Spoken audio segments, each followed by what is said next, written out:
Fail हो गए प्रशांत किशोर। प्रशांत किशोर और उनकी जनसराज पार्टी ने उपचुनाव वाली चारों सीटों पर उम्मीदवार खड़े किए थे, लेकिन उन्हें इतने बुरे रिजल्ट का अंदाजा नहीं रहा होगा। तरारी, रामगढ़, बेलागंज और ईमानगंज चारों सीटों पर जनसराज पार्टी के उम्मीदवार हारे। यह हाल तब हुआ जब प्रशांत किशोर ने चुनाव लड़ने में पूरी ताकत झोंक दी थी। पूरे बिहार से उनके तमाम समर्थक इन चार सीटों पर लगातार कैंप कर रहे थे और पैसे और दूसरे संसाधनों की कोई कमी नहीं होने दी थी। बेला में खेला, लालू को प्रशांत किशोर ने दे दी गहरी चोट। बेलागंज सीट पर हुए उपचुनाव में जदयू की मनोरमा देवी अब जीत चुकी हैं। इस बीच सुरेंद्र यादव के बेटे और राजद कैंडिडेट विश्वनाथ सिंह की प्रतिक्रियाएं सामने आई हैं।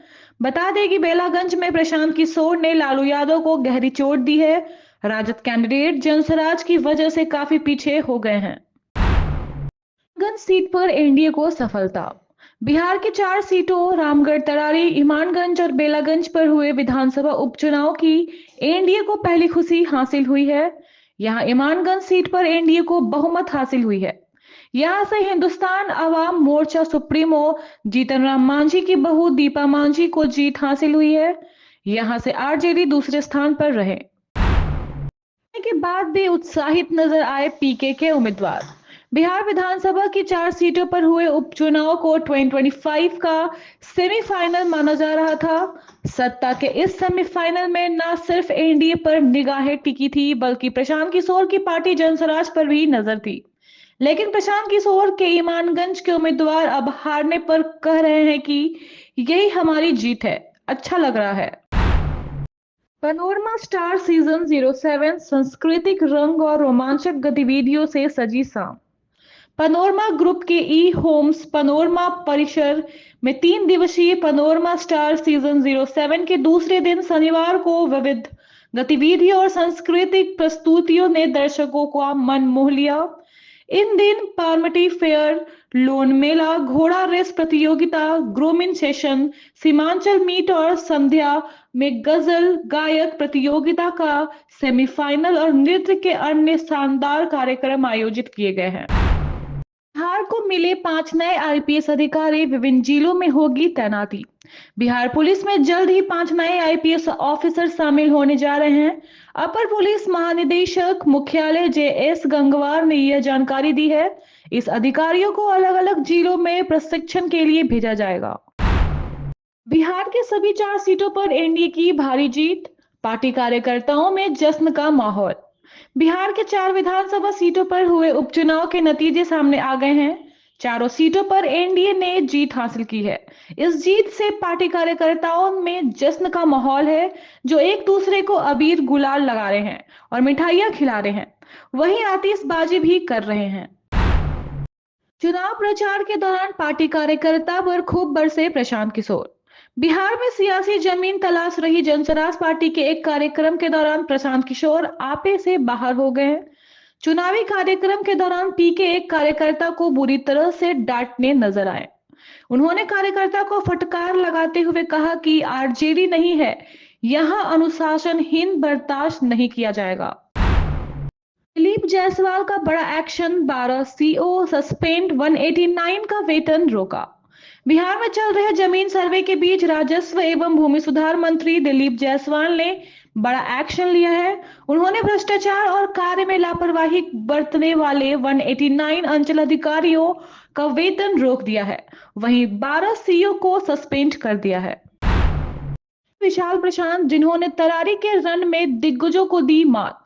बिहार के चार विधानसभा सीटों में हुए उपचुनाव में तरारी विधानसभा सीट पर भाजपा उम्मीदवार ने जीत दर्ज की है। इस सीट से भाजपा ने बाहुबली सुनील पांडे के बेटे विशाल प्रशांत को मैदान में उतारा था, जिन्होंने जीत दर्ज की है। विशाल को 78,755 वोट मिले। पहला चुनाव लड़ रहे विशाल प्रशांत के पास कोई खास राजनीतिक अनुभव नहीं था, लेकिन पिता के सिखाए गुरु से उन्होंने तरारी सीट अपने नाम कर ली। इनकी इन सीटों पर नहीं दिखा मोदी शाह का असर। प्रधानमंत्री नरेंद्र मोदी ने झारखंड विधानसभा चुनाव में 6 सभाएं की थी। इसकी पहली सभा गढ़वा में हुई। इस सीट पर भाजपा को जीत मिली है। प्रधानमंत्री की सभा बोकारो जिले के चंदन व्याकारी में हुई। यहां से नेता प्रतिपक्ष अमर कुमार बावरी चुनाव लड़ रहे थे। बावरी चुनाव हार गए। जिले की दूसरी सीट बोकारो से भाजपा के विधानसभा में संचेतक बिरंची नारायण चुनाव लड़ रहे थे। बिरंची भी चुनाव हार गए। प्रधानमंत्री की सभा गोड्डा और देवघर जिले के मधुपुर में हुई। इन दोनों सीटों पर भी बीजेपी को हार का सामना करना पड़ा, जबकि चतरा और सिमरिया सीट पर गृह मंत्री अमित शाह ने सभा की। यहां से भाजपा को जीत मिली है। गांडेय और गिरिडीह में अमित शाह की सभा भाजपा प्रत्याशी को जीत नहीं दिला सकी। एमएम के बसंत सोरेन ने अपने नाम की दुमका सीट। दुमका विधानसभा सीट पर सोरेन बनाम सोरेन की जबरदस्त जंग देखने को मिली है। झामुमो के बसंत सोरेन और बीजेपी के सुनील सोरेन के बीच जारी कांटे की टक्कर का नतीजा सामने आ चुका है। यहाँ झामुमो के बसंत सोरेन से 95,685 वोटों से जीत हासिल कर ली है। वहीं 81,000 वोटों के साथ भाजपा को हार का मुंह देखना पड़ा। में जेएमएम ने लहराया परचम। बोकारो जिले की महत्वपूर्ण सीट गोमियन में एनडीए और महागठबंधन के बीच कड़ा मुकाबला था। यहां से 12 प्रत्याशी चुनाव मैदान में थे, जिनमें एक महिला और 2 अल्पसंख्यक प्रत्याशी शामिल थे। यह मुकाबला दिलचस्प बताया जा रहा था। हालांकि जेएमएम प्रत्याशी और पूर्व विधायक गोगेंद्र प्रसाद ने शानदार जीत दर्ज की है। जेएलकेएम की पूजा कुमारी को हराया। हॉट सीट से मुख्यमंत्री हेमंत सोरेन जीते। संथाल परागना की हॉट सीट बरहेट से मुख्यमंत्री हेमंत सोरेन 39,146 मतों से जीत दर्ज कर चुके हैं। महेशपुर सीट से झामुमो के स्टीफन मरांडी 60,565 और लिट्टीपाड़ा से झामुमो के हेमलाल मुर्म जीते। आधिकारिक घोषणा नहीं हुई है।